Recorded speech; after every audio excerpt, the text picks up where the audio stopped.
안녕하세요. 반갑습니다. 하나님의 은혜와 평강이 늘 함께하는 하루가 되시기를 바라고 기도합니다. 함께 찬양 드릴 때 이번 주에 같이 한번 불렀던 찬양인데요.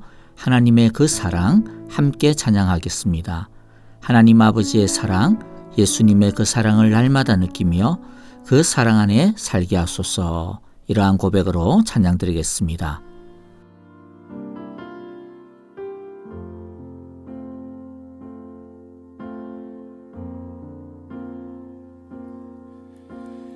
아버지 사랑 내가 노래해, 아버지 은혜 내가 노래해. 그 사랑 변함없으신, 거짓 없으신, 성실하신 그 사랑, 상한 갈 때 꺾지 않으시는, 꺼져가는 등불 끄지 않는 그 사랑 변함없으신, 거짓 없으신, 성실하신 그 사랑,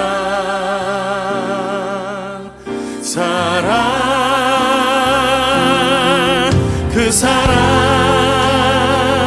날 위해 죽으신, 날 위해 다시 사신 예수 그리스도, 다시 오실 그 사랑, 죽음도 생명도 천사도 하늘의 어떤 권세도 끊을 수 없는 영원한 그 사랑 예수. 아버지 그 사랑을 다시 한번 찬양하길 원합니다. 아버지 사랑 내가 노래해, 아버지 은혜 내가 노래해. 그 사랑 변함없으신, 거짓 없으신, 성실하신 그 사랑, 상한 갈 때 꺾지 않으신, 꺼져가는 등불 끄지 않는 그 사랑 변함없으신, 거짓 없으신, 성실하신 그 사랑,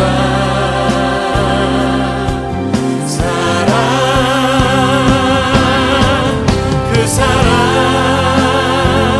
날 위해 죽으신, 날 위해 다시 사신 예수 그리스도, 다시 오실 그 사랑, 죽음도 생명도 천사도 하늘의 어떤 권세도 끊을 수 없는 영원한 그 사랑, 그 사랑, 그 사랑, 날 위해 죽으신, 날 위해 다시 사신 예수 그리스도,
예수 그리스도 다시 오실 그 사랑 죽음도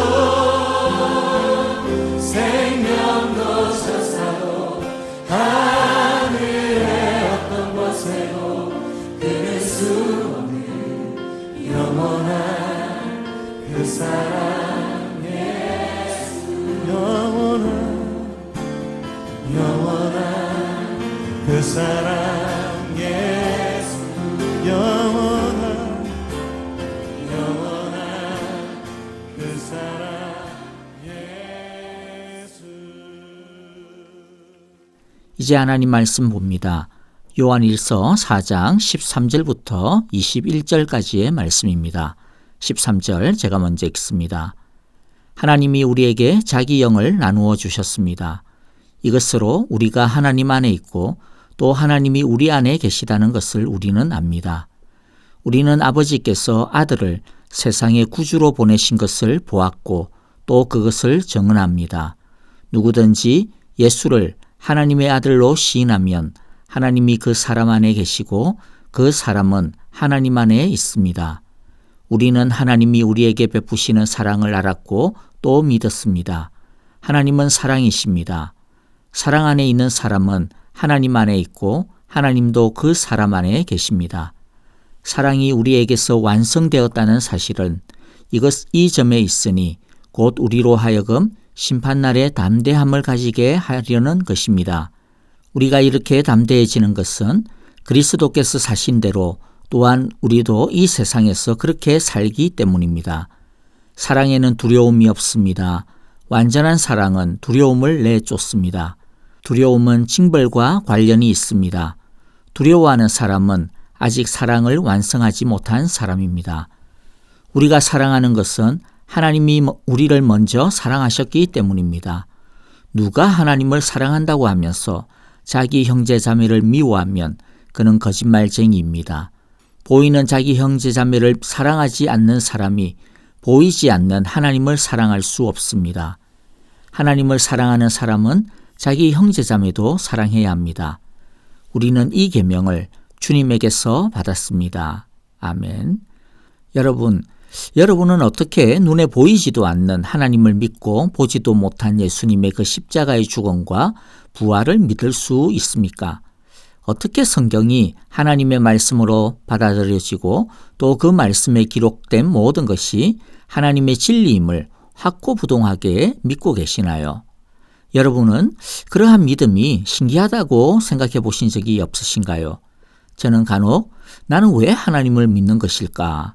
왜 나는 하나님이 계시다고 게다가 예수님만이 유일한 구원자라고 믿고 있는 것일까 하고 깜짝깜짝 놀랄 때가 사실 있습니다. 오늘 성경은 우리가 왜 하나님을 믿게 되는지에 대한 중요한 이유를 말씀해 주고 있습니다. 13절인데요. 하나님이 우리에게 자기 영을 나누어 주셨습니다. 이것으로 우리가 하나님 안에 있고 또 하나님이 우리 안에 계시다는 것을 우리는 압니다. 즉 우리가 하나님 안에 있고 또 하나님이 우리 안에 계시다는 것을 우리가 어떻게 안다고 합니까? 하나님이 우리에게 자기 영을 나누어 주셨기 때문에 즉 성령으로 인하여 안다라고 합니다. 우리가 하나님을 아는 것, 우리가 하나님을 믿는 것은 단순한 지적인 능력이 아니라 성령님께서 우리 속에 오셨기 때문입니다. 우리가 잘 깨닫기 이전에 성령님께서 우리에게 하나님을 알도록 우리의 마음 문을 열어주셨기 때문이라는 것이죠. 그래서 사도 바울은 고린도전서 12장 3절에서 이렇게 말씀하셨습니다. 그러므로 나는 여러분에게 알려드립니다. 하나님의 영으로 말하는 사람은 아무도 예수는 저주를 받아라 라고 말할 수 없고 또 성령을 힘입지 않고서는 아무도 예수는 주님이시다 하고 말할 수 없습니다. 생각해 보십시오. 만일 하나님이 절대신이라면 또 무한한 신이라면 죄가 하나도 없는 진짜 거룩한 신이라면 그리고 우리는 피조물이라면 유한한 존재라면 죄덩어리인 그래서 하나님에 대하여 완전히 등지고 있고 원수인 죄인이라면 그런 우리 인간이 어떻게 그런 하나님을 갑자기 사랑할 수 있게 될까요? 원수인데 그런 유한한 피조물이 어떻게 무한한 절대신을 알 수 있을까요? 만일 우리가 하나님을 파악한다고 해도 개미가 사람을 파악하듯이 아주 희미하게 파악하는 정말로 별로 아무것도 아닌 수준이 되어질 것입니다.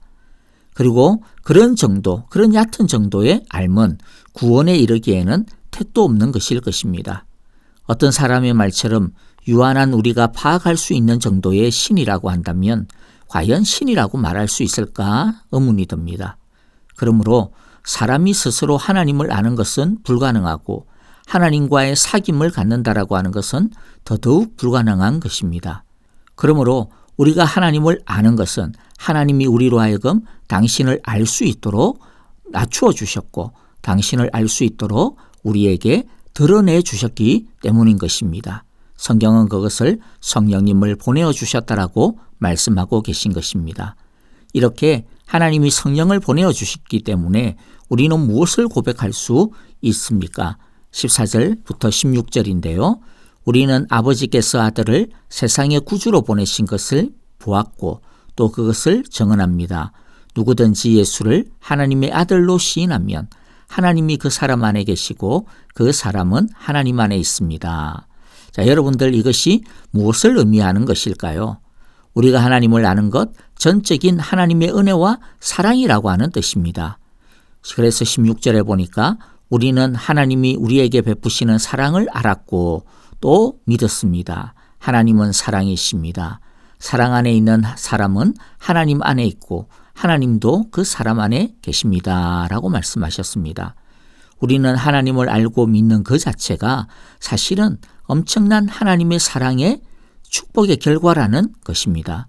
우리는 간혹 가다가 하나님이 진짜 나를 사랑하실까라고 하는 의문을 품을 때가 있는데요. 그것에 대한 가장 확실하고 가장 강력하고 또 가장 분명한 대답이 무엇이냐 하면 바로 우리가 감히 하나님을 알고 믿는다라고 하는 그 자체입니다. 왜 그것이 하나님의 사랑의 증거가 될까요? 왜냐하면 믿음은 하나님의 사랑의 연합체요, 결정체요, 결과물이기 때문입니다. 우리를 구원하시기 위해서 성부 하나님은 당신의 독생자 예수님을 기꺼이 보내어 주셨습니다.